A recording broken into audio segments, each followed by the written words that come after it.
Hey, welcome into the Players Club, Week 6 edition. No Mick Gillespie this week. He'll be back with us next week. Jim Dunaway, Lance Taylor from our Next Round studio as we talk about this weekend's college football game. We got 5 plays for you that we're going to give you coming up for the big games this weekend. All your plays at lanceslock.com. Before I tell you about our great sponsor, tell us how we can become members at lanceslock.com. Yeah, jump on board. Again, lanceslock.com. We give you a free play each and every day. We've had 14 consecutive non-losing weeks. That takes you all the way back to the first week of June. So we're going to win for you. It's $90. It's the best value in the industry. There's guys out there that are charging thousands of dollars for a weekend. We're charging you $90 for the entire month. Major League Baseball, the postseason starts up this weekend.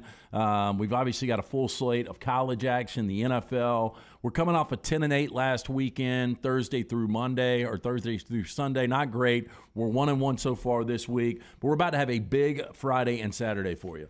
Before we do our first game, let me tell you about our friends at the Golden Moon Hotel and Casino in Philadelphia, Mississippi, less than 2 hours away from here in Birmingham. The Sportsbook at Timeout Lounge is where you need to go to play real live sports gaming right there. Vegas-style sportsbook and traditional sports betting right there locally, just 2 hours away, an easy drive over there. Own all your games at the Timeout Lounge. You can bet on the college football, the NFL, postseason baseball, and a lot more. And from now until March Madness, if you bet $50, at the Timeout Lounge, you'll get to play a round of golf at the Dancing Rabbit Golf Course for a green fee of only $30. What a great deal right there. It's the Sportsbook at the Golden Moon Casino. It's time to play the game at the Timeout Lounge there. First game, 11 a.m. FS1 that we'll talk about. TCU in Kansas. It's the game day location. You said it earlier this week. Rarely, if ever, do you go from a game day set right into an FS1 game, not even on a major network. Well, Kansas is one of 5 FBS teams this year that's 5-0 against the number. It's interesting. Only 8 Power 5 teams that never have game day on campus. Now Kansas can rule themselves out of that. There's only 7 teams left. Do you think you can guess one of the 7? One of the 7.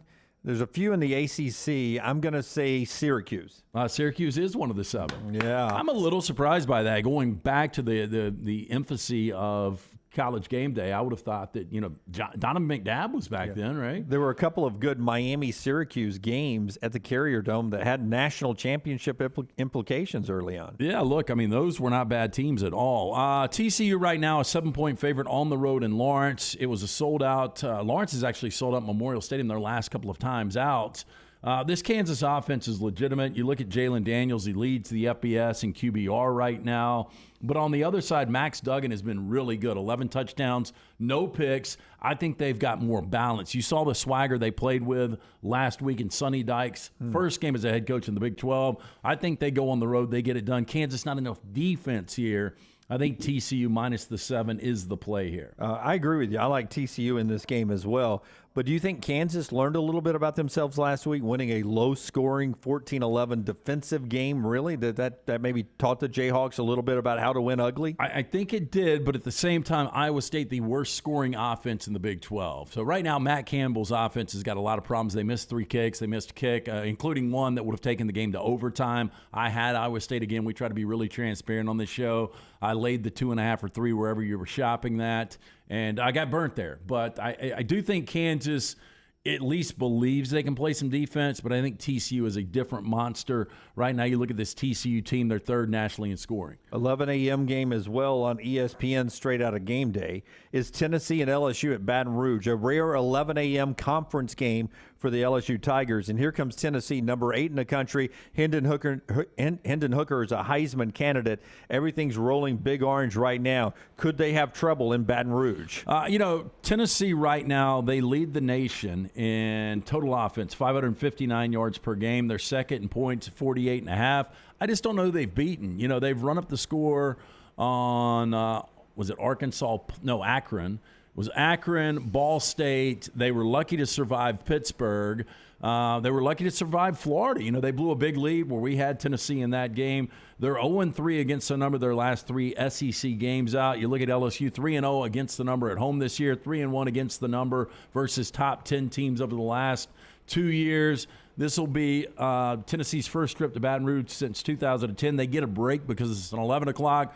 I've just got this feeling that Tennessee's defense gives up some points. LSU's defense is playing so well. They've yet to allow, over their last 4 games, all wins, more than 17 points in any of those contests. I like LSU plus the 3 here. Give me a number, the kind of score it would be if LSU wins this game, because I think at some point it can get too many points for LSU's offense to keep up. I think it's a 28-27. I could see LSU maybe get a special teams, defensive touchdown. Jaden Daniels saw a fast defense last week. I think things slowed down a little bit against this Tennessee defense that gives up big plays. 3 more plays for you free here on the Players Club, brought to you in part by our friends at lanceslock.com. Go to lanceslock.com and see how you can sign up. But also by the Sportsbook at Timeout Lounge. That's at the Golden Moon Hotel and Casino in Philadelphia, Mississippi. All your traditional, professional, and collegiate sports gaming that you can get there right in the Sportsbook. And if you bet $50, you get to play Dancing Rabbit Golf Course for just a $30 green fee. What a great savings there. $50 betting at the Sportsbook there at the Golden Moon Hotel and Casino, and you get Dancing Rabbit for just $30, that through March Madness, as part of our Players Club deal we have there. Our third game we'll talk about is the Deep South's oldest rivalry. It's a CBS 2:30 game. It's Auburn and Georgia between the hedges. It's the 127th meeting between these two. Georgia has completely dominated this series as of late. Going back to the 2017 SEC championship game, they have dominated this Auburn team, and Auburn has averaged less than 10 points per game in those contests. Georgia, though, interesting fact, as dominant as they've been over the last couple of years, they're 0-5 against the number of their last 5 as a home favorite. This is a massive number. I heard people talking about on Sunday before the number dropped, I think it's going to be 17. It might be 20. This thing is sitting at 30. I don't have this as fact, but I would bet it is.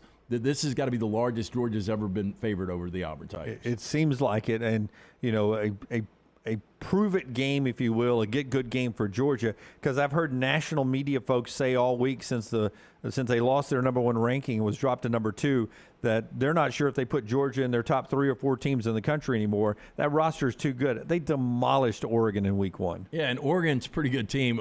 Since that moment, Oregon scores 3 points against that Georgia defense. They've averaged 50 points per game after that. Georgia, I think they've got something to prove. They gave up almost 5 yards per carry against Missouri. That's something they haven't done since 2018 against any opponent.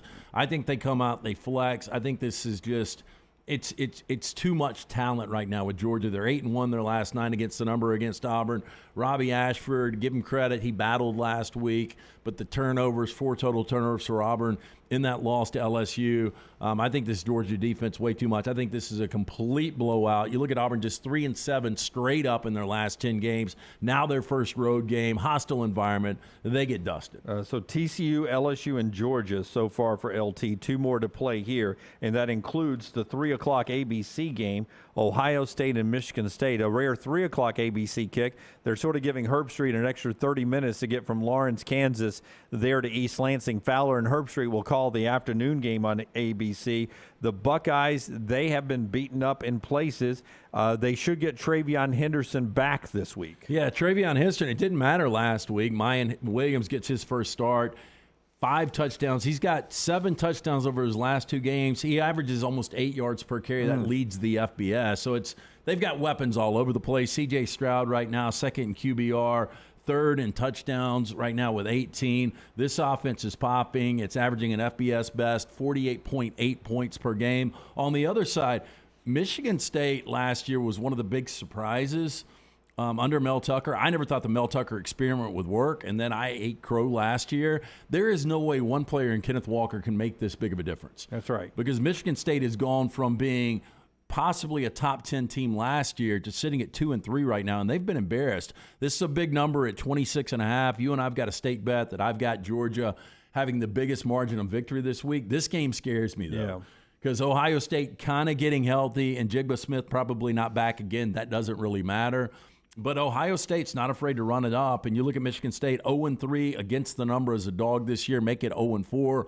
I'll lay it here. I'll lay the 26.5, take Ohio State. All right, so that's another big point spread that you're willing to lay there, Georgia and Ohio State. We'll do the Alabama game after I tell you that the folks at the Sportsbook and Timeout Lounge over at the Golden Moon Hotel and Casino in Philadelphia, Mississippi would love to see you sometime this football season or basketball season. Short drive from Birmingham, just 2 hours, just a little over an hour from Tuscaloosa or wherever you're watching us. You can get to Philadelphia, Mississippi for Las Vegas-style sportsbook gambling right there on college and professional football and basketball games. And from now through March Madness, bet $50 and you get to play around at Dancing Rabbit for $30. And you know how good golf weather is this time of year. You bet $50, you play Dancing Rabbit for $30 now through March Madness at the Golden Moon Casino Sportsbook, the Timeout Lounge over there. One more game, Texas A&M, Alabama, primetime, 7 o'clock. Another big point spread. Are you willing to lay it with Alabama? Well, last year we had A&M in this spot. I didn't think they'd win the game outright, but they definitely covered the number and won straight up. You look at Texas A&M this year, it's not working offensively. And Anaya Smith is a big loss. A-Chain can only do so much. We saw what Alabama was able to do when they keyed against Bijan Robinson. That's what they're going to do against A-Chain. And whether it's Max Johnson, who's limping into this game, or Haynes King, these quarterbacks are going to be running for their lives against this Alabama front. I think Alabama's playing with a lot of confidence right now.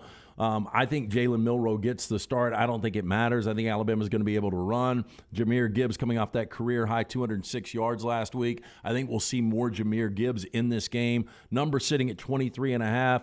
A&M is 8-4 against the number versus number one team since 2000, but they're only 11-6 straight up over their last 17, or over the last 2 years, I should say. Alabama in games played as a number one team under Nick Saban, 54-40-2 against the number. How about him playing 96 games as a number one team at Alabama? Wow, it's a record, obviously. Yeah, and he covers. Again, we say, good coaches win, great coaches cover. I'll play Alabama minus the 23.5. Game they had circled, it's lost a lot of luster. I even turned down tickets the other day. Turned down tickets to the game for Texas A&M and Alabama. So you're laying the points again big time on three teams in Georgia, Ohio State, and Alabama. You also like TCU. And just to be correct, you like LSU to cover or win the game outright at home against Tennessee. My one dog. My one dog out of the 5 plays. So you and I are all the same, except for I like Tennessee in that game. So you're playing all faves. I'm playing all faves this week in one of those kind of weekends. That's the Players Club for Week 6.